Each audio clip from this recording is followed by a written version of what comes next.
Hello everyone. Welcome back to Stock Market Meridian. Today is 30th July 2026 and you are watching today's pre-market report. Let's begin with global markets. Starting with the US markets, all the major indices closed in a heavily negative zone. Coming to the European markets, only the FTSE 100 managed to close in green, while the remaining major indices ended the session in red. Now, looking at the Asian markets, Japan, China and South Korea are currently trading in a neutral to positive zone. So overall, global market sentiment remains mixed. Now, let's move to commodities. Starting with crude oil, US WTI crude oil is currently trading around $83 to $85 per barrel, while Brent crude oil is trading near $91 to $93 per barrel. Yesterday, Indian crude oil futures ended the session with around 6.7% gains, while natural gas futures closed with approximately 2.3% gains. Now, coming to the precious metal segment. Indian gold futures closed in a neutral zone, while international gold futures are currently trading in the positive zone. Meanwhile, Indian silver futures surged around 7.6% and international silver futures are also currently trading in the positive zone. So commodities are showing significant strength, especially in crude oil and silver, which investors should closely monitor today. Now let's check the ADR data. Yesterday, among the major Indian ADRs, only ICICI Bank ADR closed in the negative. Meanwhile, ADRs of Wipro, Infosys, HDFC Bank, Dr. Reddy's Laboratories and Reliance Industries ended the session in green. So overall, ADR performance remained largely positive. Now, moving to the FII and DII data. For the second consecutive session, both FIIs and DIIs remained on the buying side. FIIs recorded net buying of around 2,951 crore rupees, while DIIs recorded net buying of approximately 998 crore rupees. So continued buying from both foreign and domestic institutional investors indicates positive institutional sentiment in the Indian markets. Now, let's check the economic calendar.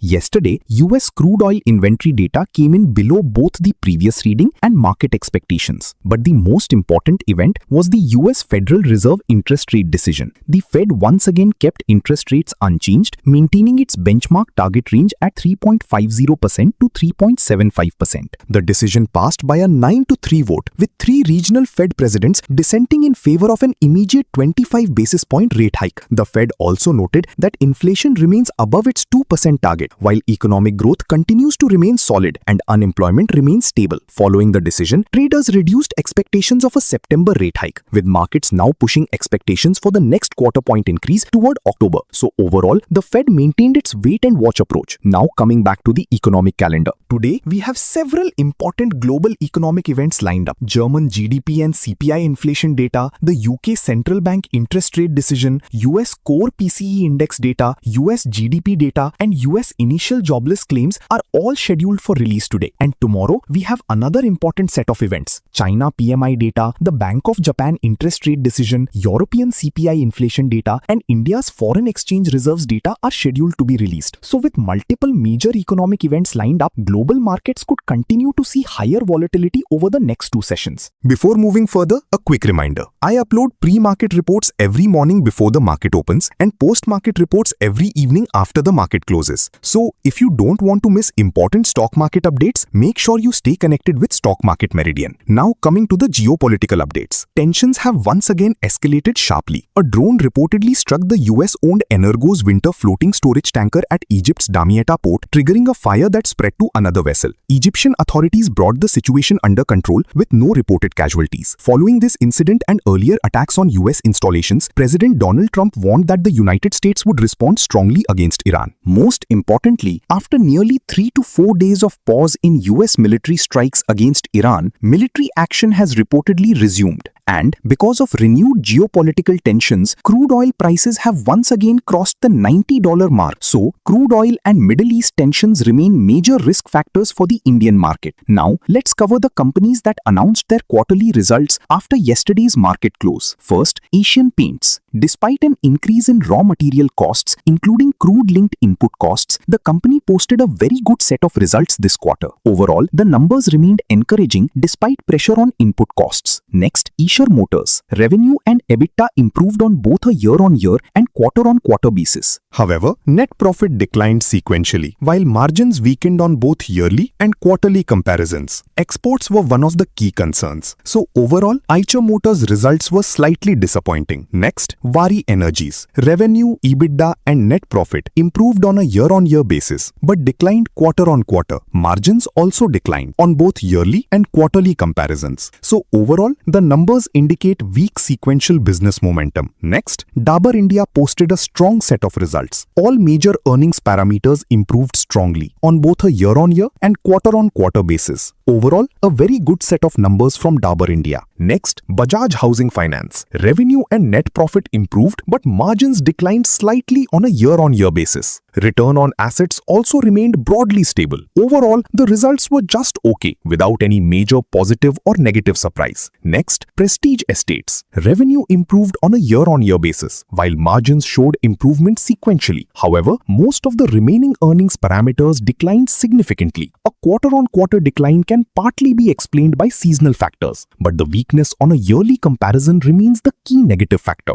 Overall, the results were weak. Next, Hexaware Technologies. Revenue and EBITDA improved strongly, but net profit and margins declined on both a yearly and quarterly basis. So overall, this was one of the weaker IT results this quarter. Next, Piramal Pharma. Compared with the heavy losses reported in the previous quarter and the previous year, the company reported a much smaller loss this time. Revenue and EBITDA improved year-on-year, but declined quarter-on-quarter. Margins also failed to show any major improvement. Overall, the results were just okay and slightly better than market expectations. Next, Craftsman Automation. No doubt, the company posted a very strong set of numbers. All major earnings parameters improved strongly on both a year-on-year and quarter-on-quarter basis. Overall, excellent results from Craftsman Automation. Next, Force Motors. On a year-on-year basis, the results look good. However, on a quarter-on-quarter basis, the numbers declined. So while yearly growth remains positive, sequential performance indicates weaker business momentum. Next, MTAR Technologies posted very strong numbers. Especially on a year-on-year basis, some earnings parameters recorded growth of several 100%. However, the market was already expecting a strong performance from the company. So the important thing to watch today is how the stock reacts to these numbers. Next, Vedanta Power. The company reported heavy losses this quarter. EBITDA and margins also declined significantly, while revenue was the only major parameter to improve on a year-on-year basis. The numbers may also reflect the impact of the recent demerger and debt allocation. Overall, the results were weak. Next, Vedanta Oil and Gas. Net profit and margins improved strongly on both a year-on-year and quarter-on-quarter basis. However,